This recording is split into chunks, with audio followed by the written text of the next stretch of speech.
అమ్మా ఒకసారి నా వైపు చూడండి. ఒకవేళ మనసులో అయ్యా అందరూ వారి పిల్లలకు చాలా ఆస్తి సంపాదించి పెట్టారు, నా పేదరికాన్ని బట్టి నా పిల్లలకు నేను ఏమీ సంపాదించి పెట్టలేకపోయా.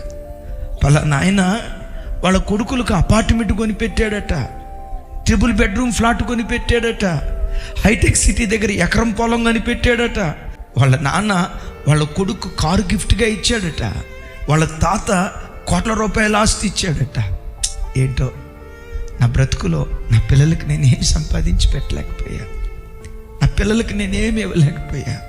దేవా, ఈ పేద తండ్రిగా నన్ను ఎందుకు పుట్టించావు? పేద తండ్రిగా నన్ను ఎందుకు మిగిల్చావు? నన్ను కూడా ఆశీర్వదిస్తే అందరి తల్లిదండ్రులు వారి పిల్లలకి ఇచ్చినట్లుగా నా పిల్లలకు కూడా నేను ఏదో ఒకటి ఇవ్వగలిగేవాడిని కదయ్యా. ఒట్టి చేతులు చూపించా, మొండి చేతులు చూపించా. ఎవరినో చూసుకొని ఎవరితోనో పోల్చుకొని ఒకవేళ నువ్వు కృంగ తీసుకుంటున్నావా?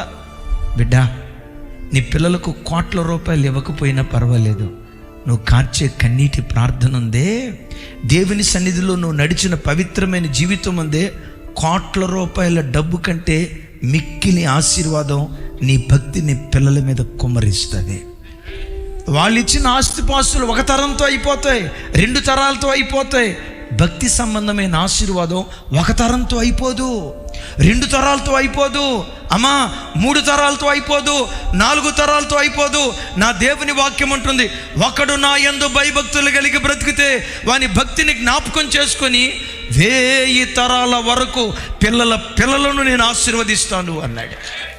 తమ్ముడు, ఈ ఒక్క జీవితం నువ్వు దేవుని కొరకు బ్రతికితే, చెడు వ్యసనాల వైపు వెళ్లకుండా, లోకం వైపు వెళ్లకుండా, అపవిత్రత వైపు వెళ్లకుండా, చీకటి కార్యక్రమాల వైపు వెళ్లకుండా, దేవునికి ఆయాసకరమైన జీవితం వైపు వెళ్లకుండా, ఈ ఒక్క జీవితం నువ్వు దేవుని కొరకు జీవిస్తే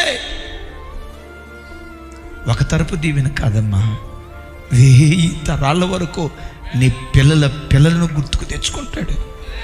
నేనంట ఆ ఆశీర్వాదం నీ పిల్లలు ఒడిలో వేసి నువ్వు చనిపోతే నువ్వు ఎంత ధన్యుడో కదా. ఎవరితోనూ పోల్చుకోకు.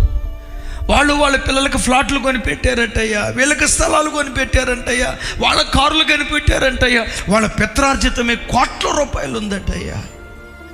నా పిల్లలకి కోట్ల రూపాయలు ఇవ్వలేకపోయినా అప్పు మిగిల్చానయ్యా.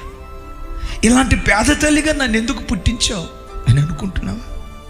ఇలాంటి పేద తండ్రిగా నన్ను ఎందుకు నిలవబెట్టావు అని అనుకుంటున్నావా? పర్వాలేదు, నువ్వు కాచే కన్నీటి ప్రార్థన నీ పిల్లల భవిష్యత్తుకు కోట్ల రూపాయల కంటే అతి శ్రేష్టమైనది, అత్యంత విలువైనదే.